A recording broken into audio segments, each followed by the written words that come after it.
again, doing my Friday thing. We're getting ready to start guided reading homework. The kids have been in guided reading groups for 2 weeks now, and we're going to start letting them take a book home. One night will be a book that they have read with me. Another night will just be a book within that same leveled text that they're reading. So it should be really simple. They should have those reading strategy skills. Everyone right now is reading a level A text. Level A texts are very simple books. They have repetitive language. They have very short sentences or just short phrases. Right now, we're working on getting the kids pointing to the words, being able to understand how the words work in a book, which direction to go, those concepts of print, being able to use picture clues. That's what everybody in the classroom is working on, looking at the picture and being able to decode or figure out that unknown word in the text. So I picked out, excuse me, one of the books that the kids will be reading next week. This one is called What Did You Bring? And it's a very, very simple book. Some of the questions that you can ask your child to point to the front of the book, hold the book like this with the spine facing towards the child, and have them point to the front of the book. So they should be pointing here.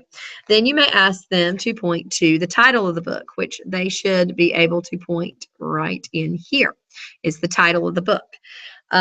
You can ask questions by looking at the front cover. What do you think this book is going to be about? This is activating prior knowledge, having them look at the picture and then making guesses, attempts, trying to figure out what this book could be about. They might say, hey, I see a castle, so this must be a book about a prince or a princess or king and a queen.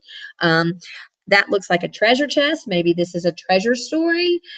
They could just come up with just anything that really makes sense to them. It's activating that prior knowledge. So when they get into the book, they're going to be able to make really good guesses based on what they're already thinking in the book.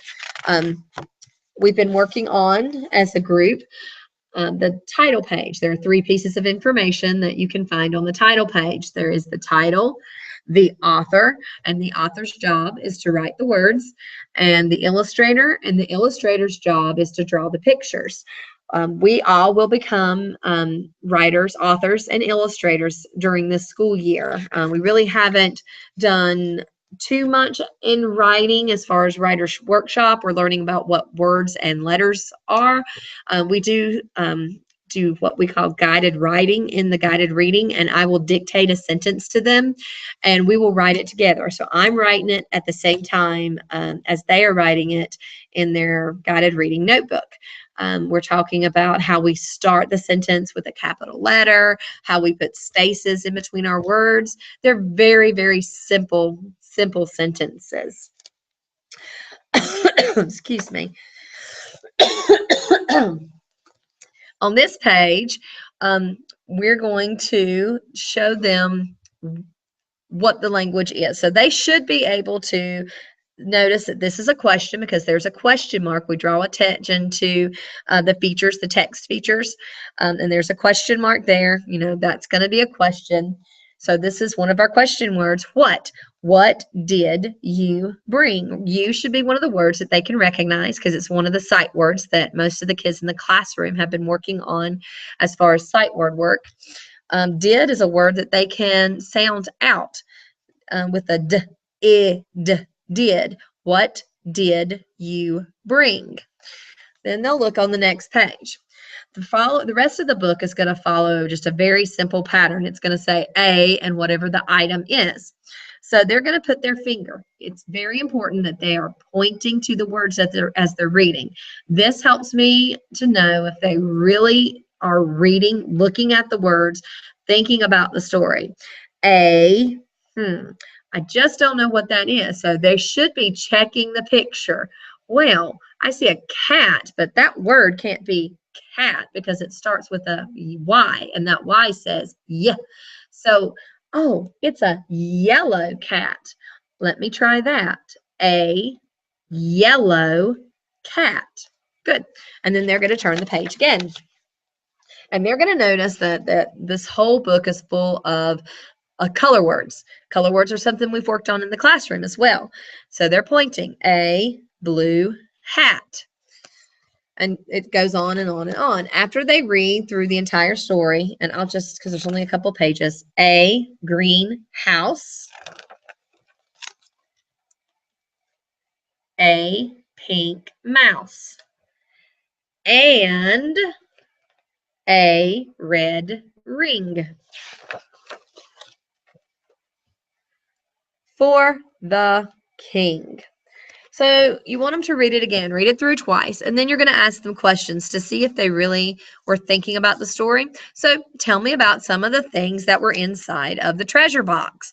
And hopefully they should be able to tell you, oh, well, there was a yellow cat, and there was a blue hat, there was a green house, there was a pink mouse, and a red ring.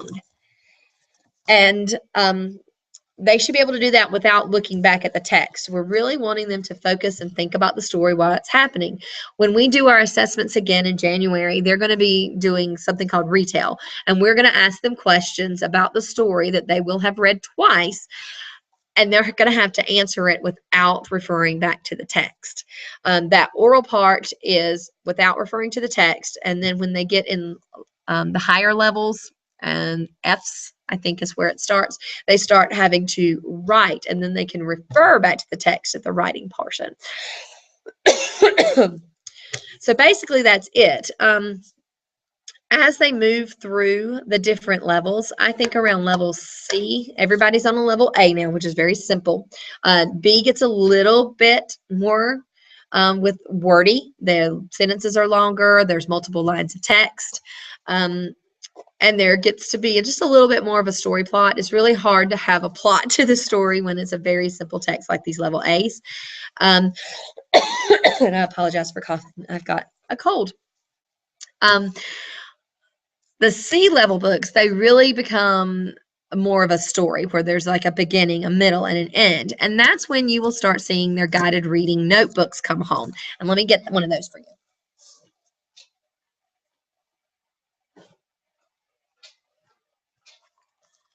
This is just a guided reading notebook. It's one of the notebooks that you sent in. We do lots and lots of notebooks. It's just easier to keep all of that same content in one area.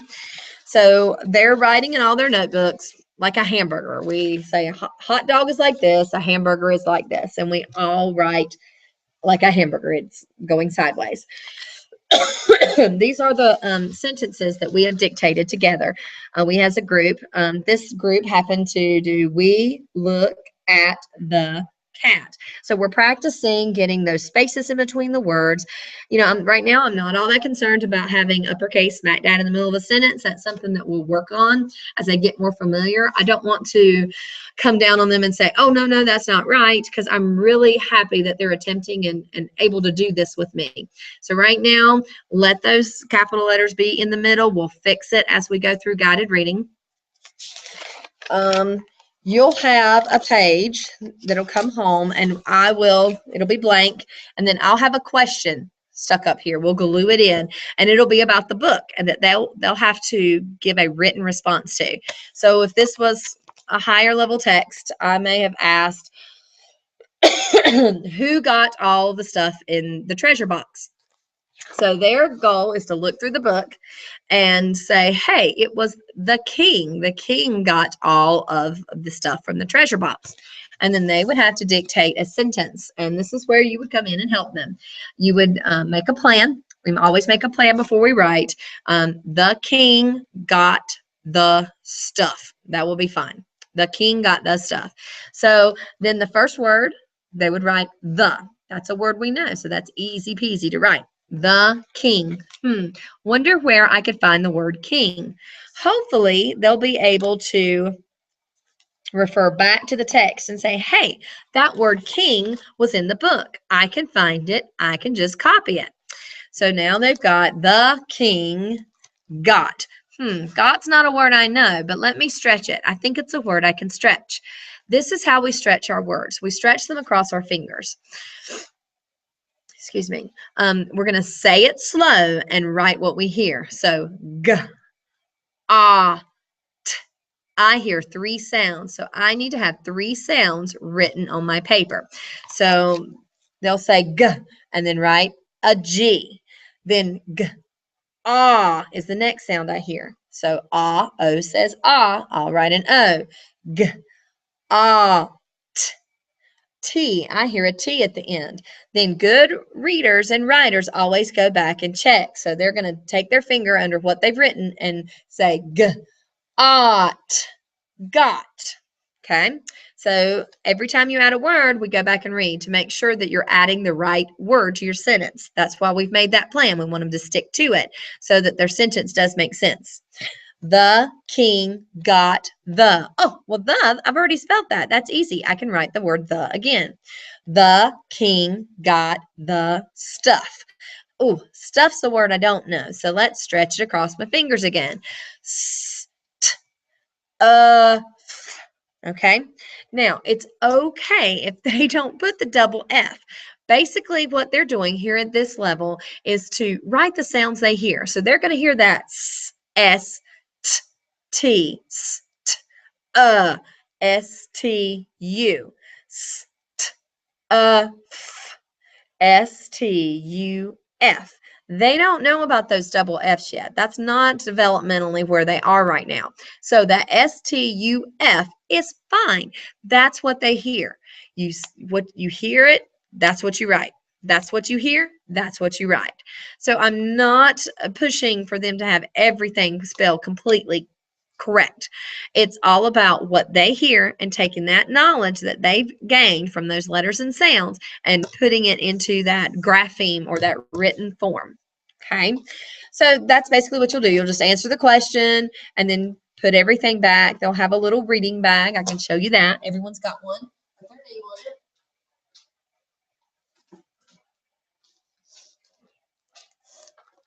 it.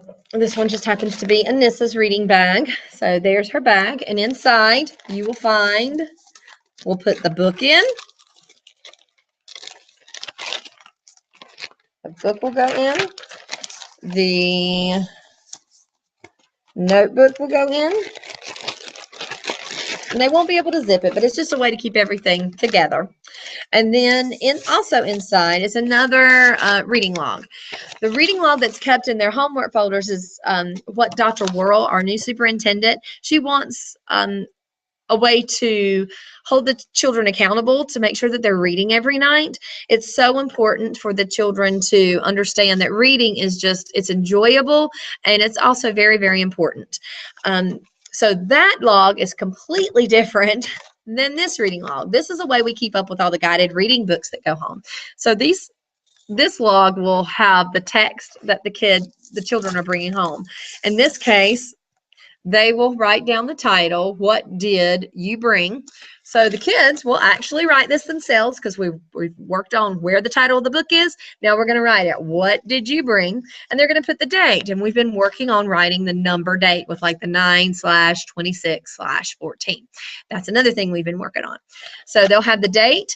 They'll write the title, and then your job after you read with them and answer their question at that level C is to sign and say, hey, I read with my child tonight this book. This is also, you can put a note in here. If your child is struggling with reading these texts, please let me know. Then there's a problem, because these books will have been in their guided reading baskets that they read in every day for almost 2 weeks. Is how long we keep them in there. Now, on certain days, we'll have one book that goes home that they've read together with me in the guided reading group.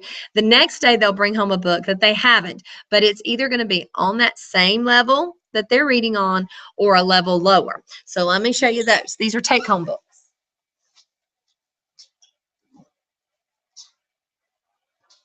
So you may see one of these books.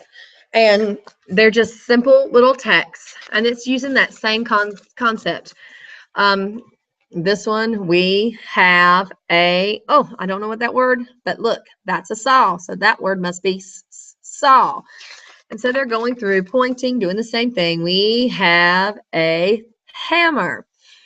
going through and reading, and then you're going to do the same thing. They read it twice, you ask them a question. There won't be any questions, written questions with these books. This is just a way for them to practice the reading strategies and decoding techniques that we've worked on in guided reading. I know this is a lot. Also, when they get up to those level C's, I'll go over it again. I'll make another tutorial so you can see what that's supposed to look like, what your child is supposed to do. But right now they're practicing those reading skills and comprehension. Ask them what they just read, who was in the story, the characters. We've talked about that. What happened in the story? What did they find in the treasure box, like in this book that we just did together? If you have any questions, again, please let me know. Door is always open. If anybody wants to come in and volunteer, oh, it would be great. I would so enjoy volunteers in the classroom. We've got some kids that could really benefit with some little extra one-on-one time. So please let me know, or just show up. The door's always open. We're always working. Come on in. Thanks. And I hope you guys have a great weekend.